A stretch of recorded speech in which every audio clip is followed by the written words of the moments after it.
He is a six-time Connecticut Sportscaster of the Year. Our friend Scott Gray, a regular contributor. Now, folks, how do you know when you're a regular? Because you can dress any way you want to dress. I want the cameras to pan in on the socks or lack thereof. That's when you know when you're a regular contributor. You can come here casual. I like that. My wife said when I left the house, they were going to think you're a regular rube. Not wearing socks. I've got socks on either. But that's okay. When you're a regular, we flow that way. It's summer, Stan. We can be comfortable. Listen, as James Walker said before he left, a parting shot to you. Are you still picking the Celtics to win it all? I still like the Celtics. I still like the Celtics in 6. Listen, do we break them up now? The Celtics didn't get it done. We talked before, aging team, Ray Allen, Paul Pierce, KG, Doc Rivers, kind of fluttering back and forth. Do you break up the Celtics and start all over? Well, I think the thing you have to concern yourself with now is how do you break up the Celtics? How do you go about it? Obviously, Rasheed Wallace is ready to call it quits. A lot is going to depend on the decision that Doc Rivers makes. He's spending some time with his family, wants to discuss it with them. How big is that? Because he's the guy. He's the coach. It's huge. He talks about how big is it to the Celtics? Oh, yeah. Well, number one, talking to his family is huge. His kids are, at a very formidable age, and he wants to spend some time with them. It is huge. I never really thought Doc Rivers got the credit he deserved as the coach of that team. When you watch that team play defense, they really had Doc Rivers' signature all over them. And that was what made them as great a team as they were, was their ability to play defense. A local guy, though, Tom Thibodeau from New Britain, got credit. He's going to Chicago Bulls. They gave him credit also for that. But Doc is a guy where all the players are saying, gee, if Doc is there, that could change the dynamic of whether or not they return. Ray Allen, guy, the UConn guy now, terrific career. What happens there? Aging guy, still has skills, in good shape, but do you wait too long and hang on to Ray, or do you let him go now? This is where I say, how do you break up the Celtics? How do you go about it? And I think Ray Allen is probably the one guy that offers them a lot of value in return. If they want to go out and start rebuilding through that route, I think Ray Allen is really the guy that you've got to look at who's going to bring them something back. You think so? Yeah, I think so. Another team, well, he's got a couple of years left in him. Right, but I think of the big three guys, he's the guy that's going to bring you something back. Paul Pierce, I think you can't trade. He has become the face of the franchise. I don't think the fans would stand for it. Kevin Garnett, I don't think is going to bring you the return that Ray Allen would. He's lost a step or two or three, hasn't he? Yes, he has. Yes, he has. And I don't think he's going to bring you the return that Ray Allen would. So it's not a question of do you break up the Celtics. I think it's more a question of how do you break up the Celtics. And I think a lot of it really sits back and waits for the decision by Doc Rivers. See, I think you break, I'm not a Celtic fan, Knicks fan. I think you break them up right now because you go back in history when you had Larry Bird and Kevin McHale and Robert Parrish. They waited too long. It took them 10 years, a whole decade to rebuild.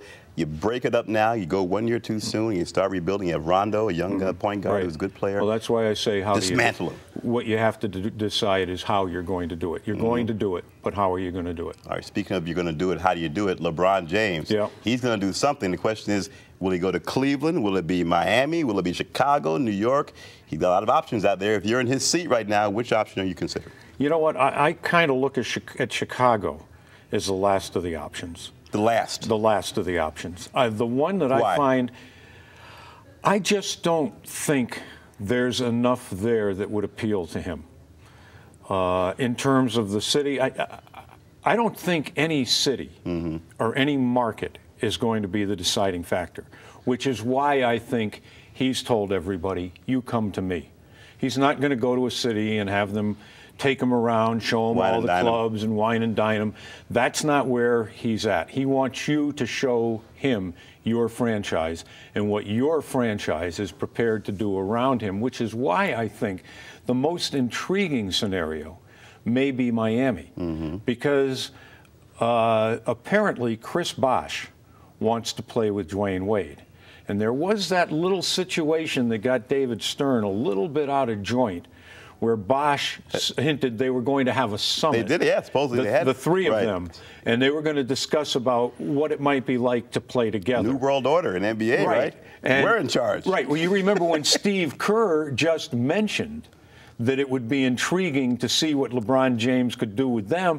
Steve Kerr, the GM for Phoenix. Right. That he got fined I mean, you can't do that. I mean, and it makes me wonder. Now, LeBron, before the deadline, had meetings already set up. I think the Knicks were like the first to go.